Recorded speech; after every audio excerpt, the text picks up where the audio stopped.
Welcome back to Becoming Relentless. This is your favorite host, Noa McCabe. We don't have Dee here today. She is getting ready for the national championships, but we do have a very special guest. Today, we dive deep with none other than Megan freaking Long. Today's episode, we go into her growth as a coach, as a competitor, and most importantly, as an amazing and impactful human being on this earth. I hope that y'all are ready to be inspired, motivated, and absolutely challenged. Share this podcast on your story, tag us, and we'll see you inside. Megan Long, how are you doing? It's an honor to be here, honestly. I'm so excited. I'm excited to have you. Yes, thank you. I love your guys' podcast. I love the messages you put out there, and I've just been waiting for my time to be on and be able to share whatever you guys have with you. Excellent. Well, I have a lot of questions for you. I want to deep dive. I know you've been on podcasts before. I want this to be different. I want it to be new and give the listeners something extra. Yeah. So, ask away. My first question is, we're just going to dive right in. It's a deep one. What do you want people to say about you? So if you were in a coma, if you were on your deathbed and I know, it got morbid. You were like, wait. We're going to get deep and deadly. Okay, imagine you're dead. No. What would you want people to say about you on your deathbed? I really want people just to remember me by how I affected them from an energetic standpoint, how I always make people feel just wholesome. Like if I were to die, I miss the way Megan just made me feel. That's the main thing. I love making people feel good because everybody is so special, and I want everyone to feel how special they are. And I feel like I have a big gift to be able to kind of figure out what that specialty is in each person and highlight that. So I love just making people feel good. And I'm funny as fuck. Agree and agree. I can confirm. I want people to miss me making them laugh. I love making people laugh because smiles are so freaking beautiful that if I can just make you laugh, and it also just calms everything too. Like I always just say, like, my first objective is always like, I'm just gonna make them laugh. And then after that, it's all cool and kosher. Do you feel if you can make people laugh, you've opened a doorway or you've removed like a barrier? Yeah, like they almost feel, like I said, just like kind of relaxed. Like, okay, she's cool. Like, yeah, I just laugh. They're comfortable, not on edge. And even though, as you start to climb in success, people just view you differently. And I don't want to come off as like always being professional. That's one thing that I really like to uphold is just like, be professional, be professional. I'm like, nah, fuck that. Like, I'm me, but like we have success, So I love that. Absolutely. It's funny you say that because I do feel from when I met you to now, you have just taken off, like the levels. I can't even really put it into words, but despite all of that, all of the success, everything you've been through, you're still the same Megan, It's funny you say that too, because I was watching, God, please don't look them up, my old YouTube. Yes, your vlogs. I was watching my vlogs actually the other day, and I was watching them with Jonathan, and he's like, you're still the same person. I'm like, well, yeah, that's the point of being like, I'm still me at the core, regardless of like what accolades or what I continue to succeed with. Like, I'm never going to change who I am, and I never want to. I think that's incredibly valuable and also very rare. Yes. How do you feel like you found who you are and stay anchored in it? It's difficult. It really is. It really is to stay anchored in that. I like that you said staying anchored in it too, because it can waver. And I think I've been through phases where I've been pulled out of who I am, but I always come back to who I am. And you could feel when you're not aligned with who you are. Everybody knows that. The universe reminds you all the time that you're not aligned with who you are and what your message is or what your purpose is. So I think getting lost and then finding yourself again, when you re-find yourself, you almost refine who you are. And you're like, that is who I am, right? I'm back grounded with who I am. But I think how I stay anchored, self-work, just constantly doing self-work, journaling, meditating, shadow work, things like that, just keep regrounding me, because it is very easy to get caught up in life and get caught up in even the success. And I think that a lot of people expect you to change, and they say, oh, success changes people. Success changes people. Money changes people. This changes, status changes people. And I never want to be that person. I've always when someone comes up to me and they're like, oh, like, you're Megan, I want to give you a hug. And I want to say, like, what's your story? Who are you? What's your story? How can I relate to you? How can I help you? And I think that's really special. It is very special. Yeah. Absolutely. Yeah. I think it takes like a degree of vulnerability, because I know, like, within myself, I also want to impact people in that way. Like, I want to leave them with a feeling of, wow, she's the same as online and in person. Yeah. And the energy that she puts forth, like, even on this podcast or social media, is the same in person. Something that I struggle with sometimes, like with the in-person, is that vulnerability. I find it a lot easier to be vulnerable, like, on camera. Yeah. Versus in person, like, being open to hearing someone else's story without getting so tied in whatever's going on in your own head. Like, right. Being present, being present in the conversation. One thing I learned recently, I would say maybe recently, like, excuse me, like 6 months ago, is vulnerability. It creates connection, because people don't want to, like, it almost, like, if you think of yourself as like an eggshell and there's imperfections of cracks and things, people now have something to hold on to. And that's vulnerability. And if you present yourself as this perfect shell, there's nothing to hold on to, and there's nothing for people to be able to connect or to relate to. And I think that's one thing that I do a really good job about, is sharing the struggles of things. And like, yeah, dude, life's fucking hard. Like, I don't have it figured out. Like, if you perceive me to have it figured out, like, that's the wrong perception, because I don't have it figured out. But being vulnerable, and like, you have to practice. You have to practice being vulnerable and allowing yourself to be open to hearing other people's stories and find relatability in that, because we're honestly all the same. Yeah. We're all the same. We are.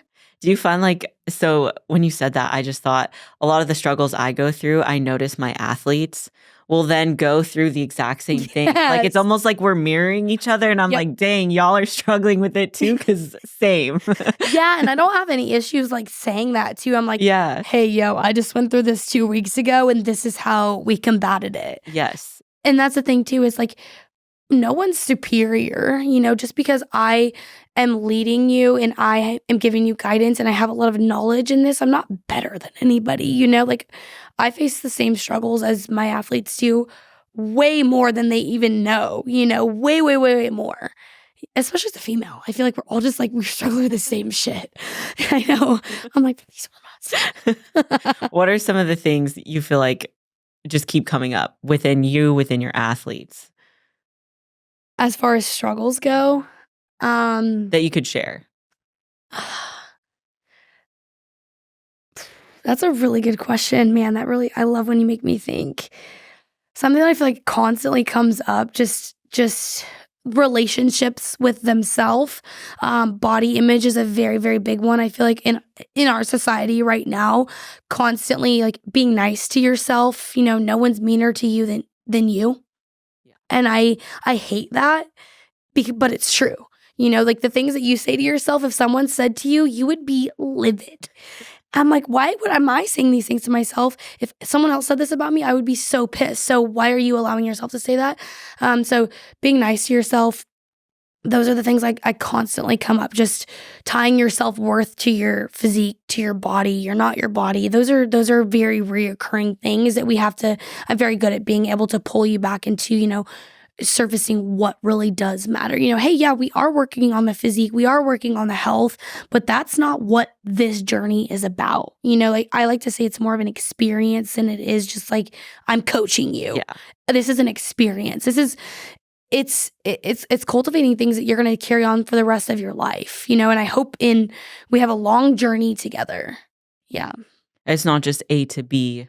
Like anyone can guide you through weight loss. What you're giving them is experience to take on beyond. Yeah. Exactly. You nailed that. Like anyone, you can hire any coach and they're going to get you the body that you want. But what have you learned along the way? What have you built within yourself? Like, the character traits that you want to instill for a long period of time. I think that's where leadership really comes in versus like, I have a coach, I have a leader, I have a mentor. I really have stepped into that mentor role really in the last year, I'd say ever since, probably since I moved to Tampa. I'd say I stepped really into that mentor role and I love it. I love it so much. I feel like that's really more, there's a difference between a passion and a calling. I feel my calling is more like mentorship. What is the difference between passion and calling? Passion, I think, so I'll give you an example. I'm passionate about competing, but that's not my calling. That's not my calling. Calling is something that you can't hide from, that you keep going back to doing. Like I'm constantly mentoring people without even realizing I'm mentoring them in conversations and everything that I do. I'm realizing that I'm just gravitating more towards like that mentor role. And that's more my calling, but I'm so fucking passionate about coaching. And they can coincide. I really do believe that they can for a period of time. But at some point, I think that they may separate and I might dive really deep into just being an extreme mentor. Yeah. Yeah. When did that happen? Because I do feel, so when I met you, like years ago now, which is crazy. God, nobody even knows how we met. Oh. I know. How did we meet? Oh, you guys want to know how me and Noah met? This is so great. I love this story. So Noah had reached out to me about posing. If any of you have been around for a long time, you know that I was really into being a posing coach for a while. And I still love posing. I think it's beautiful. She had reached out to me about posing and I was like, man, this girl is special. We had a great connection right away. And she didn't have a coach at the time. And I was like, you need to work with Justin. And he wasn't taking on bikini athletes at the time. He was like, I don't want to coach bikini athletes. I don't know what his qualm was about it. But he's like, I'm not doing bikini athletes. And I was like, hey, I just posed with this girl. She doesn't have a coach. Because I wasn't coaching at the time. You hadn't started coaching. I hadn't started coaching. Yeah. This was over 3 years ago. And he was like, fine, like I'll check her out. Like I'll give her a chance. I'm like, yes, let's go. Got a good one. And he started coaching you.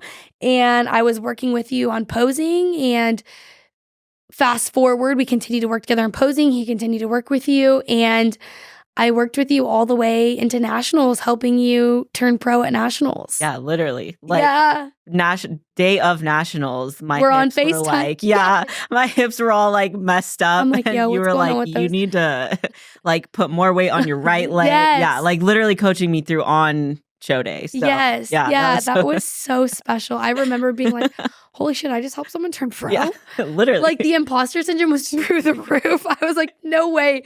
I just did that. I'm watching you. I remember watching you live at home, just like, dude, she's about to get it done. Like she's about to get it done. I was shaking. It was incredible. Oh, me too. Incredible. Yeah. Now fast forward, we're about to ride up to nationals together. I know. And like be in a posing seminar. How insane is that? It's crazy to think about. Yeah, literally. And now you are on TM. So Justin would have never freaking given you that opportunity to, holy shit, that's insane. When you think about it, like if I had never worked with you for posing, I wouldn't even be here You'd be in today. Colorado yeah. still. I don't know what I would be You're doing. welcome. Yeah. No, I'm just kidding. But it wouldn't be as cool as this. It like would it not would be not as even cool as close. This. Yeah. I love when things come full circle and just you get to really take a moment. I love that. I haven't really sat with that in a while to just be like, wow, we did play such a huge role in getting to this point in each other's journey. So snaps. Moment. Good shit. I know. Well, speaking of like pivotal moments, because I know that like there's been so many roles that you have played in my life that have been pivotal, like I really can't put it into words because it's so special. Thank you. But I do want to ask, because I've seen you like reach these levels of just success within your business, within yourself, within relationships. And you're somebody that I look up to a ton. And I'm wondering, is there like a specific moment in time that you felt was a pivotal moment, a significant moment that just changed everything? I feel I have a couple of those pivotal moments. Excuse me. One of the biggest moments that just changed my entire career, my personal life, everything was before I turned pro. That whole prep was I would say that time was a pivotal moment for me because a lot of things were happening on the back end that a lot of people weren't aware that were happening. Speaking of like getting vulnerable, I have no issues with that now because it has helped cultivate me into the person I am now. But things were pretty much falling apart on the back end because of the way that I was operating within myself. I wasn't aligned with myself, which means I wasn't aligned within my business. I wasn't aligned within my message that I was sending to people. I wasn't aligned with the way that I was coaching my athletes, and they felt that too. So I had a big shift. Like I was losing a lot of athletes. I was losing a lot of friendships.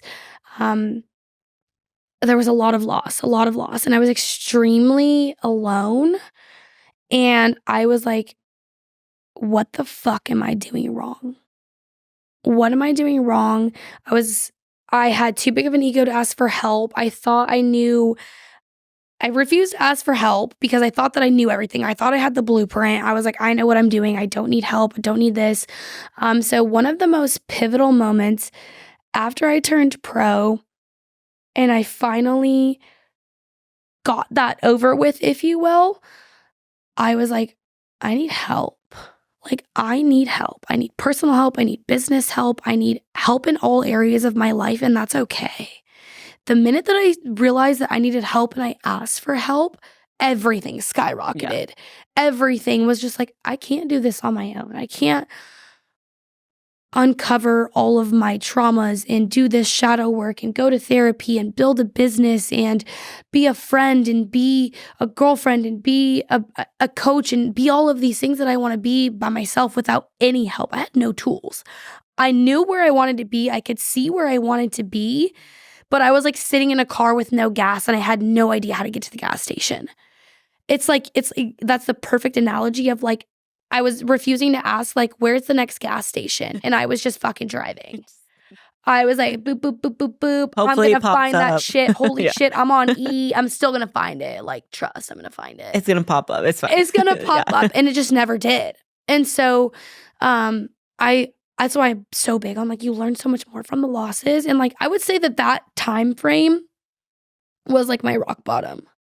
Like, that was rock bottom for me when I was like, I have absolutely fucking nothing to lose. Like, A-Team means everything to me. Like, A-Team is my baby. And I was like, if I love this as much as I think that I love this, as much as I know that I love this, I need help. Like, I need help. And so I started getting mentorships in just more areas than one, not just with like understanding coaching or understanding business. I had a business coach. I had, a mindset coach. I had so many different coaches that was like the most pivotal moment for me, was realizing like, it's okay that you need help. Mm-hmm. Yeah. I think that's super important because a lot of people will blindly go through their lives and not ask for help. Yeah. They just don't get to that place. It's the ego. It's the ego. The more that my ego started to die and die and die, I would say that I would probably, I mean, you still have glimpses of an ego, but I would say that I have pretty much completely dissolved my ego, and I have no issues with saying the struggles of things that I went through. And, I was like, I'm about to lose everything if I don't figure out my shit. And that wasn't worth it to me. It wasn't worth it to me. How did you keep going through those moments? So as you're losing athletes, friendships, feeling so alone, was it literally just waking up one day and getting on the phone with somebody? Was it talking to Yes. people? Yes. So I had contact with, at the time, they were my mentors, Grant and Celeste. Oh, yeah, And yeah. so at the time I knew of them and we were friends, and I knew of the work that they had done. This was before they were what they were now. This was like in the beginning stages of what they have created. But I had thought about working with them, and they had like dropped in hints that like, hey, like we should hop on a call, because they saw me. They Like could they always just saw me. They mentioned that when we started working together, they were like, we see you and we see you. And when everything was just kind of like losses and losses and losses, to where like it was hard for family to talk to me. Like my brother was like you're just really hard to talk to right now, because I couldn't do any wrong. Like nothing that I was doing was wrong. It was everybody else. It was everybody else was wrong outside of me. And when I started working with them, I got on the call with them, and I will never forget, they asked me who I was. And I said, I have no fucking idea. I have no idea. And that terrified me. That I had no idea who I was. Yeah. And so working with them, I still reach out to them, to this day, and tell them how much they changed my life. And I owe them, I know I don't owe them anything, but I owe them everything, because I would not be the person that I am right now without them just being so raw and so real and giving me the space to be broken. That was the biggest thing to me, was I didn't feel like I had the space to be broken. Like I was someone who always just had to have it together. And now I'm just like, yeah, I don't have it together today. Sorry. It's one of those days, and I have no issue saying that. Yeah. That's incredible. So I reached out to them as well. Yeah. At a certain point, we had a call, and the same thing. When they asked, like, who are you? I think I was silent for a minute straight, because I was like, the surface level things come to mind. But yeah, when you're asked to really define yourself, the first thing that you want to say is what you do. mm-hmm. Oh, I am a bikini competitor. I am a coach. No. That's what you do. Those are labels. That's how other people perceive you. Or you want to tie yourself to behaviors. I'm anxious. I'm all, whatever you, Yeah. I know, like whatever you perceive or are perceived as. And at the end of my journey with them, they have homework that, you have homework every week, which was so challenging. It was the challenges of those prompts that you had to do, and you got on a call with them and you went over those prompts, and like, it was just so raw and so real. You just couldn't hide from your shit. It's like, you're a light, and life puts like layers on you, and layers and layers and layers. And their job is to come in and just start ripping those layers off until they get to the light of who you are. And so it's a really beautiful experience when you get to the end, and you're able to really just like be who you are. Yeah. But that process, I'm sure, it's hard. There was so many days where I just wanted to quit. I wanted to give up. Like the easiest thing to do is just stop.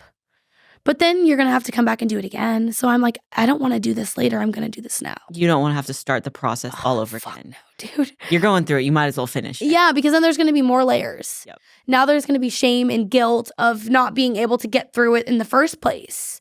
But now, in that time, I was so happy that I did it, because now I feel like I have so many people that are reliant on who I am, which I love. I love that, because I'm able to show up. But at that time, if anyone was reliant on me, oh shit, man, I'm sorry. Like it was no way. I couldn't even show up for me. Right. Let alone, again, that's where like the losses came in, because I wasn't able to show up. And they could sense that. The people in your life could sense that, even if they couldn't put it into words. So that now I look back, I'm like, hey, I don't blame you. Yeah. But like, hey, you want to circle back? Because like I'm here, and I'm me again. I'm ready. Lit. Let's go. Yeah. Let's go. I'm lit. So from that time, like even into now, what are some of the things you do for like self-care or prioritizing yourself when does that ever come up again? Like, do you ever boundaries? Yeah. Extreme boundaries. Time for yourself is really, really important. And it's something that I still really do have to put in place of like, I could tell when I haven't had time for myself, meaning like complete time for myself, where I am like a veg on the couch. Time for yourself. It's so important. It's funny that you say that, because I don't want to say I got diagnosed because I don't have a disease, but just recently got blood work done and found out I have, which I fucking knew it. I have adrenal fatigue. And so that has really put my back against the wall of like, you need to chill the fuck out. Yeah. And really prioritize time for yourself to just be. So I used to think that time, like self-care was like, oh, I'm going to get my nails done and I'm going to get my hair done and I'm going to just like, do these things. And like, that's not self-care. Self-care is taking an extra hour in the morning before anyone's awake to meditate, to journal, to set my intentions for the day of who I want to be at my highest self. That is my self-care. That's what I do every single day. I take that time to prioritize for me before, like I said, before anybody's awake, before my energy's even disrupted. I know who I want to be that day, and every day I know how I want to show up. I know what my energy is going to be unfuckwithable that day, because I had this time to really, really sit with myself. So leaning into that, it takes a lot of practice. When you first start journaling and you first start doing shadow work and meditating and all of that, you don't know what you're doing. You're just sitting there and you're like, You're like, I'm supposed to not be thinking, but somehow I'm thinking. I'm like, it's been at least 5. And I'm like, 1 minute? 1 fucking minute. So really just like your body starts to like shake you out of that. Like you'll feel like when you're sitting there, like your body's sending you like your back starts to hurt and you're like, fuck, no, I'm not getting out of this meditative state. You're not getting out of it. And you guys can't see me, but my eyes are closed and my hands are in like the Buddhism thing right now. And I'm like, nope. And then I'm like, I'll feel like little tingles. And I'm like, nope, we are here. We are here. And you kind of like work up to now. I can be in a meditative state. I can be in it for 30 to 60 minutes on end. And just be there, but it takes practice. It really takes practice. The first time like I did it, like I said, I was like, it's been at least 5. And I'm like, oh my God, it's been a couple minutes. Because we're so cultured to just like be stimulated and be on that. Being in a state of complete awareness of yourself and calm, it's so foreign. It's so foreign that your body's trying to shake you out of it. Especially me, it wants yes, it's like, okay, we're done. Yeah. Stimulate. And that's why even people say, like, when I take myself to dinner, my objective is I sit at the bar and I have no phone. Because did you really take yourself out if you're just on your phone the whole time you're at dinner? And you're not aware of anything going on around you. You didn't. No, you use it as like, oh, I took myself out. And I'm like, no, you might as well have been sitting at home. On your phone. On your phone. Yeah. Like, fuck. I just want to burn my phone to the ground. I definitely feel that. I have to say, like, I can't get to 60 minutes. Not yet. No. 30 minutes max right now for me. And then same thing. I start getting antsy. Like, I'm like, well, I need to start my day. I need to, get going. Yes. It's trying to pull you out of it because you feel like you always have other things to do than focus on that and yourself. And like when you realize like I've carved out this hour, I don't have anything else to do right now. Yes. This is why I'm here. This is exactly why I'm here. I think that's the biggest thing I've learned this year is that time to yourself is productive, because I used to have that excuse. I would want to be busy. I would want to be productive. Yeah. It's almost like the busy work, you create work just to act like you're busy. You're like, I've had such a productive day. And I'm like, and you list like 3 things. Yeah. I know you see the people that on Instagram when they post like what they have to do today. And it's such mindless, stupid fucking things. It's like walk my dog, cardio, done, client work, done. I'm like, this is busy work. This isn't, these are life things. Yeah. It's not a checklist that you did your morning walk, check. Breath work, check. Walked my dog, check. Ate breakfast, check. I'm like, these are normal tasks. These aren't like... These are your everyday things. It's busy work. Not, yeah. Yes. Yeah, I love seeing that stuff. I'm like, that's just what everybody does, honey. Brushed my teeth, walked my dog, I'm like, fucking awesome. Great. Yeah. But it makes you feel like you've succeeded something. It's like the reward system. Like Yes. when you check those boxes, it's not. If you do that, stop. If you're listening and you Or don't stop, because we love seeing your little lists. Like, oh, you brushed your teeth today. Like, hell yeah. Just try to make it more of like important things.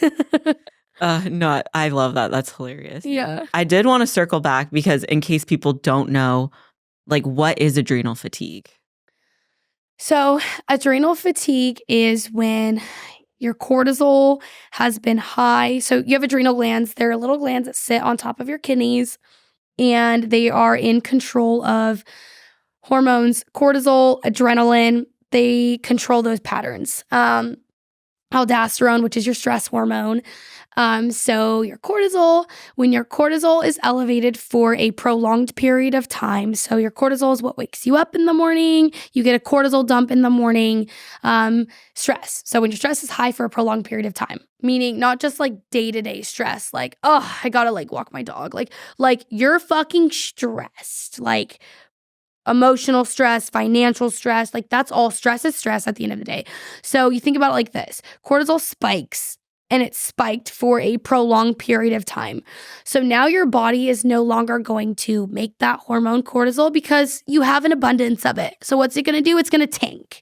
So when your cortisol tanks, your body's not making it anymore. So you are feeling like you are in this prolonged state of tired, fatigue. I was having low motivation in the gym. Strength was down. Sex drive's down. Like everything just kind of fucking sucks. Like everything just sucks. But which is weird for you. Like that's a Yes. flag for you, because I feel like training yes, is your favorite thing. love training. So it's been really hard Yeah. because I knew something was going on. But I wanted to be ignorant to it because I didn't want to believe that like I had an issue, but I almost was relieved when I found out I had adrenal fatigue because I know how to fix it. I was like, oh, cool, I can fix this. So I was like pissed that I didn't go, okay, let me backtrack. I thought it was going to be something worse. Mhm. I thought it was going to be like my hormones were trashed. I was like, and then I almost was like, I don't want to find out if my hormones are trashed because I don't want to have to like stop doing the things that I'm doing. So I was kind of relieved when I found I had adrenal fatigue because like I said, I know how to fix it. And my motivation in the gym was just, I would get to the gym and I'd be like, why am I here? I've cried several times in the gym because I just couldn't figure out why my strength was down, my motivation was down, everything just kind of sucked. And so that happened for like, I'd probably say that's been going on for like the last 2 months. It's been going on for way too long. And now that I knew what it was, fast forward, I'm on my adrenal fatigue protocol. It's been almost 4 weeks, and I feel amazing. Like now I wake up in the morning, my energy's good. Like I pop out of bed, I'm ready to go. Like I have energy throughout the day because I was also crashing midday, like 2-3 p.m. Like I could not like keep my eyes open. I needed a nap, and I don't nap. I hate naps. Yeah. You sleep at night. That's what time you sleep. If you need a nap midday, I definitely feel like there's something off. I don't think that we should need a 2 to 3 hour nap midday. And I was needing that just to get through the day. And so I finally addressed it, and here I am just better than ever. I love that Mhm. for you. I do think a lot of people are in the same boat. Same with me. Like I'll notice things are off and I'm like, it's fine though. You know, you want to Yeah. push through, but I always think my like, body is like, I'm going to work itself out. Yes. And then I get I'm like, pissed it's because just I'm like, me. if one of my clients was doing this, I actually have a couple athletes going through the recovery stages of it as well. And I'm Yeah. like, hey, good thing you have adrenal fatigue because we can fix it, sis. And they're like, this encouragement is great because I'm like, the cool thing about you feeling like shit is there's only up. If you feel, I know how you felt because I just lived it. Yeah. And when you start feeling better, you almost forget what it feels like to feel good because you've felt like that for so long. Your baseline was changed. Yeah. Your perspective was, oh, this is just how I feel. I thought, like it's just kind of shitty. I truly thought it just like came with the job description. I was like, well, I'm just always going to be tired. Like, I give my energy to a lot of people. Like, I run a company. Like, I show up in this way. Like, I'm just kind of always going to be exhausted. And that feeling was kind of defeating. I felt defeated because I was like, I don't know how long I can sustain this. And so I was actually really relieved when I found out there was something wrong, if you will, because I was like, oh shit, yeah, I'm not going to be feeling like this forever. And now I'm on the other side of it. Like, I wish I would have just done it sooner. So if you are listening to this and you're experiencing anything like this, I can help you for sure. And you shouldn't be feeling like you can't wake up no matter how much coffee you have, no matter what you do. You cannot snap out of that state of fatigue because it's not normal. No. It's not. And it shouldn't be normalized. Like, agreed. I normalized it for myself, so.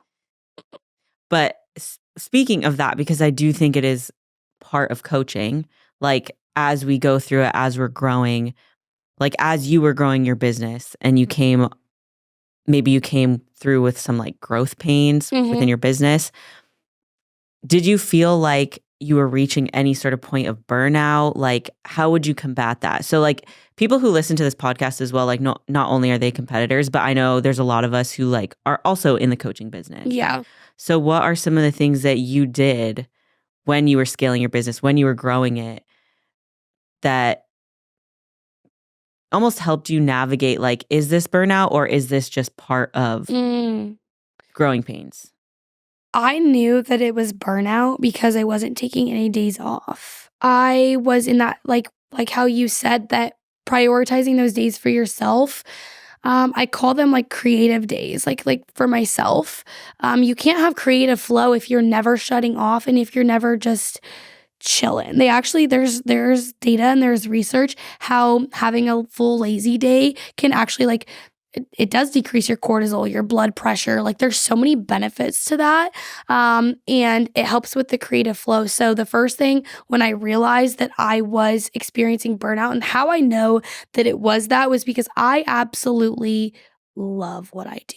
I love every single person that I coach, new veterans, whatever it is. I love helping people. I love it to the like almost to a fault that I'm obsessed with it. I was working, I would start my day, I would start working probably like 5 or 6 a.m. and I'd still be responding to people like 9 or 10 p.m. for 2 years. And so I knew that it was burnout because when people were messaging me, I would start getting pissed off. I would start getting mad that people were messaging me or annoyed at the questions that they were asking me when that's my job. Right. It's to help you and answer your questions. And I started just feeling that. And I'm like, why am I feeling this? Yeah. I'm mad that like I would see my WhatsApp go off and I would be like, grrr. And I'm like, what the fuck? Like I love this. Yeah. And so what I did was I started taking days off. Now I worked up to, I stopped working on Sundays. Like Sunday was just my day. Now I don't work on the weekends at all. Saturday and Sunday, I'm not on WhatsApp. If you message me on Saturday or Sunday, you're just not getting a response. I'm not gonna circle back and say, hey, saw your message from Saturday. Nope, didn't see it. Oh, wow. And so that boundary for me is very, very important because I found myself at first, it was hard too. I would say I would still respond. Like if you sent me a training video on something on Saturday, knowing I didn't work, I would still answer it on Monday. But then I would realize that like, of course they're going to keep sending videos on Saturdays because I'm responding to them on Mondays. And that defeats the purpose of the day off. Right. If you're backloading the videos from the weekend that is my day off, you're doubling my workload on Monday. It defeats the purpose of me having the day off. So now I'm like, hey, I know you sent training videos over the weekend. Just to reiterate, I don't work on the weekends, only time off. My athletes have jobs. They have time off. Yeah. So I need that too, And actually, Dom Kuz is my mentor right now. And we work so well together. He's like, you need PTO too. Because I was in Mexico, my first ever vacation out of the country with a partner, and I was working and I had a mentorship scheduled in Mexico, and we got on the call and he was like, what the fuck are you doing? And he ended the call. He was like, you're not working in Mexico. Like you need paid time off. Like, you need to get better at this. So like, I have things that I'm still learning and boundaries that I'm still learning to set for myself too, because it's hard when you run your own company. It's hard to think that when you're not working, to disassociate the feeling of I'm not succeeding. Just because you're not working doesn't mean you're not succeeding. And that's something that I really still struggle with to this day. Oh, someone messaged me at 9 p.m. I have to respond or what? Or what? You know, like, you're a human and I have to understand that I'm a human too. And they understand that.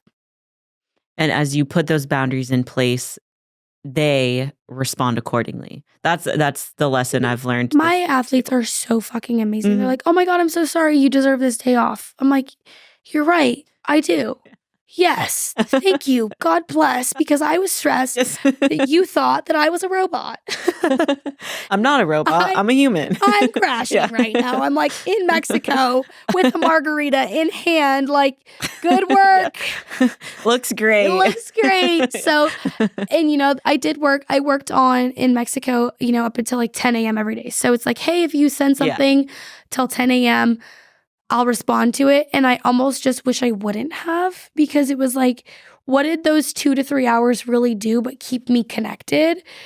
And it's just learning. Next time I'll be better. Next time I'll completely disconnect for 7 days and I'll be even more refreshed. Yeah, you'll come back like ready to attack and serve your clients versus. And I think that's what's difficult is I love it so much that I was in Mexico like vibing. Like, oh my God, I love this. Like, I'm having so much fun, still responding to my athletes, still talking to them. You think about them during the day. I'll have athletes on my mind just like through the day. I'm like, hey, where's your posing? Yeah. My athletes know too. That then I'll just literally message someone and be like, hey, thinking of you. How's it going? Yes.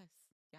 Or if you like realize you're like, damn, I haven't heard from this person in like 5 or 6 days, which is out of character for them. Hey, how's it going? All the time. All the time. Yeah. I do it. Yeah. I'll message them and then they'll be like, are you psychic? I'm like, no, I just literally was thinking of you. It's happened so many times where they're like, oh, I was just staring at cheesecake and like wondering, but now I'm not going to. And I was if like, I should smash it or not. No, like, they're good thing. funny. Yeah. Yeah. My tummy was rumbling. It's like, I just felt. Yeah. But yeah, I love doing that though. And also just, it makes them understand that like, yeah, I think about every single person that I coach. Like I said, new or not, like, you're in my thought process all the time.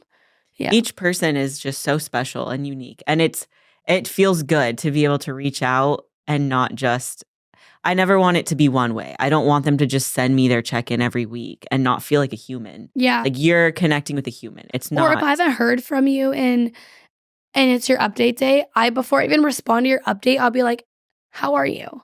Yeah. Hey, good to see you. How was your week? Tell me about it. You know, like, I love that. I love that because that also helps you build the connection and the relation with that person. And that's what I love. I love human connection. I love connecting with people. I love learning from people. And like, you know, I have so many athletes that are in so many different career paths that I love learning what they do and how their week was and how they just operate. I love it so much that I love doing that. Hey, like, how was your week before we dive into your update? What's going on? How was your Thanksgiving? What are you doing for Christmas? Do you have any traditions? Like, fuck yeah, I love that. Yeah. Do you connect with your team as well? I know you do like team calls. Is that a monthly thing? Yeah. Yeah, we do monthly team calls.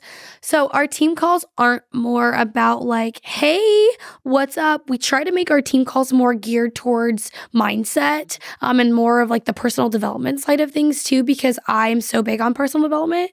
Where the mind goes, the body follows. And like I said in the beginning of this, I like this to be more of just an experience for you. It's not just about your weight loss, your muscle gain, whatever your fitness goals are. And I love to challenge your perspective, throw a wrench in your thought process. Like, why are you doing the things that you're doing? And I'm really big on, you know, breaking patterns in human behavior and like the psyche of things. I love that. And I feel like if I can break you out of the patterns that you've deemed who you are, that I can help you unlock new levels to yourself. And I know I've done it with hundreds of people. I know that like that's one of my gifts is I can break you out of that pattern, create a new pattern, put on a new helmet, And that's who you are, whoever you want to be. Yes. I think that's so huge. And what I've noticed that you are really good at that. You just said that. It is a gift that you have. You're good about speaking to yourself in a way that frees you from any self-limiting beliefs. Like every time that you've gone through a prep or that I've gone through a prep and then we hang out and we chat, I don't hear you speak in any way that is like a self-limiting belief ever. Right. Like, and it's to the point where I notice it because I'll be in conversation with other people or athletes or whatever, and I hear these self-limiting beliefs come through. Do you feel like that's something you help them with? And what tools do you employ for that? I do feel like it's something I help them with because they don't have, like, a lot of people don't have the tools or understanding or people believing in them that, like, let's just use an example of, like, if you're extremely overweight and you come to me and you just say, like, well, I've always been overweight.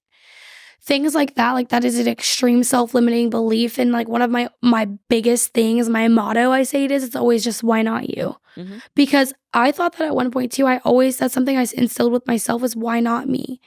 Like, every odd, I feel like, like, I'll use turning pro as an example of, like, every odd I feel was against me. I never had the genetic makeup. I never had the support. I never had the financial background. I never had anything that would have guessed that I would have been in that position.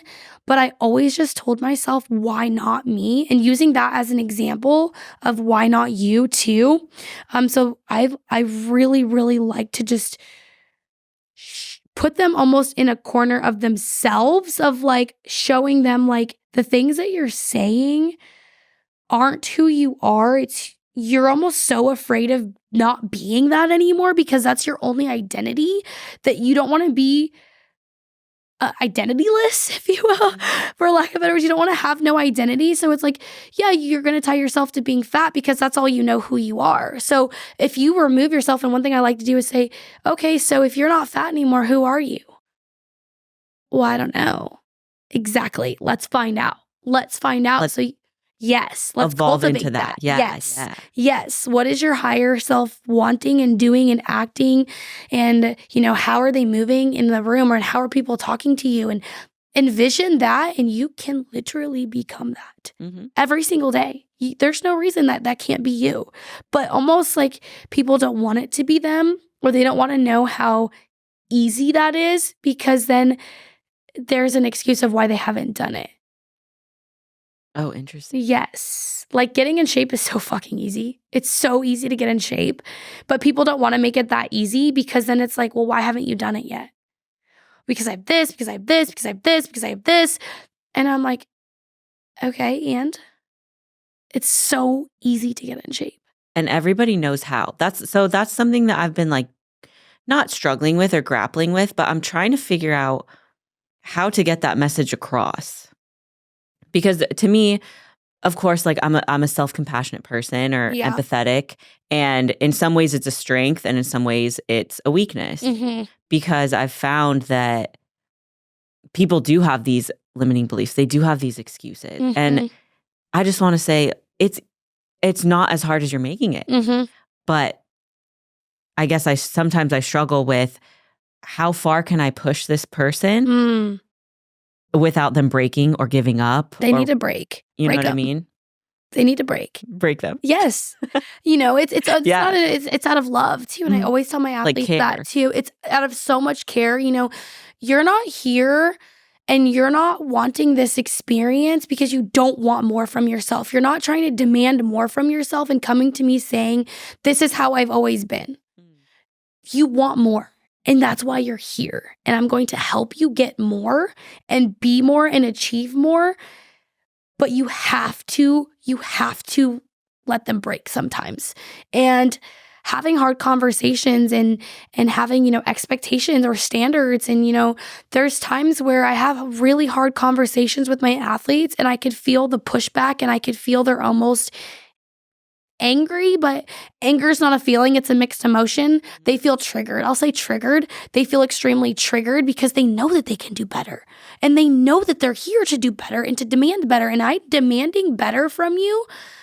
And now that you're in a position where you can be better, you're running. You're running from that demand of being better because you don't know what's going to happen if you remove that belief that you can't, and you're afraid of how fucking powerful you are, because it's scary to know how powerful you are and how powerful you can be when you just remove your boundaries. I could be anything that I want to be, and I know that I can be because I'll tell myself that I can be. And you can too. You truthfully can.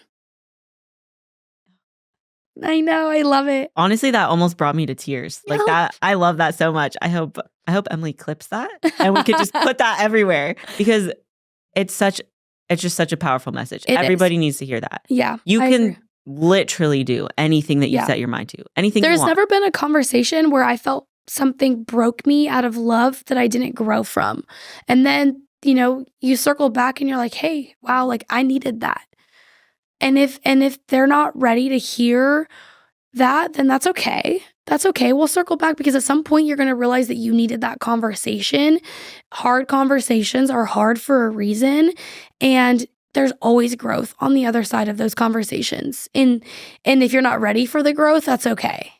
Then you don't need to be here, because you're not coming to my team not ready to grow. If you get thrown in this environment, you better be ready to grow, and you better be ready to thrive, and you better be ready to have more demanded from yourself, because that's what you're going to get. Yeah. You're going to be held to the standard, and if you don't meet it. Yeah. And some people don't want to be held to a standard. Yeah. And that's okay. Yeah. Not for me, it's not okay. But if that's okay like, for I don't you, choose it I don't for judge me, anybody that doesn't want to be held to a standard or doesn't want to demand more from themselves. That's okay. That's just not what I'm about. I really love how you said, like, it's okay if you're not ready to grow. Like, we can circle back, because truly, like, if they're not ready, they'll leave. But you never know, because in the future, they will come back. They might come back and say, hey, that conversation was something. Come back. Yeah. Just like, dude, I'm ready now. Like, I realized what this was, and like, I'm ready. I've had athletes leave because I told them they weren't ready to compete, and that's what they want to be told. They want a coach that was like, yeah, let's put you on stage. And like, I'm not going to do that. I'm like, hey, you're not ready. We need another year. Well, I want to compete this year. You're not ready. All right, well, I'm going to go with another coach then. Okay, that's fine. Love you, sis. Yeah. Like, best of luck. No, there's never any bad blood, or I don't wish bad upon any person ever. I have way too much love and light to ever want that, but it's just like, that's not me, and that's not my message, and that won't ever be my message. And you're not going to shift the excellence that you hold for somebody that just, that's not ready. Because there now is a standard of excellence, and absolutely. And I have to uphold that, and I love that. Nobody wants to just be like, yeah, she just puts average people on stage. It's okay.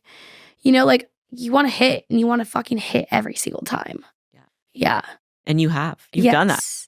Your track record is it's pretty crazy. Pretty good. We'll see this weekend. We'll see this weekend. When's this podcast coming out? It's coming out before the weekend? If we can get it out Wednesday, but it could be next Wednesday, so we'll see. Oh, you never know. We'll see. Yeah. So if it's next Wednesday, hopefully it was a good fucking weekend. I have a good feeling. It'll be a good weekend. Me too. So I guess we'll wrap it up. Even though I could just sit here and chat with you all day. Like, I love hearing your thought process. Yes, it's just so liberating. Thank you. We need to do this more then. Yes. You should come anytime. I'm coming back more. Okay, it won't be 9 months next time. Please. I had shit to handle. So speaking of like your success, I had the question here, like, how do you define success in the realm of coaching? But honestly, I just want to expand that. How do you define success in general in life? I love this question because everybody's version of success is so different. And mine has changed throughout my successes. I used to think it was one thing, I used to think it was a certain, what's the word that I'm looking for? Monetary. I used to think it was monetary. I used to think it was tangible things. I used to think it was, when I lived here, or when I had made this much money, or when I was in the room with this person, like those things of success. But I measure success truly about my level of impact and how I feel about myself. That is what I deem successful, outside of, can I get the things that I want, as far as, is there a roof over my head? Can I feed myself? Are the people around me fed? Are the people around me thriving too? I don't measure my success by if I'm successful and the people around me, i.e. my circle, my family, if they're not succeeding, we're all not succeeding, like we're one. So like I measure success off of my level of happiness, internal happiness, of how I feel about myself. Like that is my ultimate success, and it will never be a number in my bank account. It will never be a number of athletes on the team. It will never be things of accolades. It will never be, I'm not successful because I turned someone pro. Like I'm successful because I change lives. And that's my success, is just changing lives. The more lives I change, the more successful I feel. Yay. Oh, that is so perfect. Thank you. I love that. Thank you so much for having me today. This has been awesome. Oh my gosh, of course. You guys have such an awesome impact, and so many women listen to this podcast, and a lot of my athletes listen to this podcast as well, and nothing but amazing messages that you guys put out. So I'm really honored to be able to be a part of this message. Yes, thank you. I'm glad that you could be here today. Yeah. It means a lot. Yes. Very grateful. I know next time Dee will be here.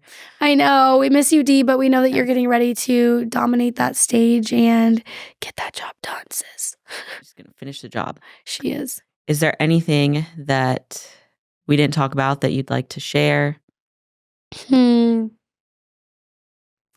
I feel really good about this. I feel really good. We touched on a lot of things that I feel a lot of listeners are going to resonate with, and just kind of help them, get out of their own way. And, one thing I really, really want to instill is, if you are not where you want to be, it is your own fault. It is your responsibility. Your success is your responsibility. And someone told me something once that really hit me. Your big break's not coming. Your big break is you. And so if you feel that you are waiting for that big break to come, it's you just getting to work. Yep. Get to work. I love that. Mic drop. Awesome. Thank you so much. Thank you so much. All right, guys, we will catch you on the next episode.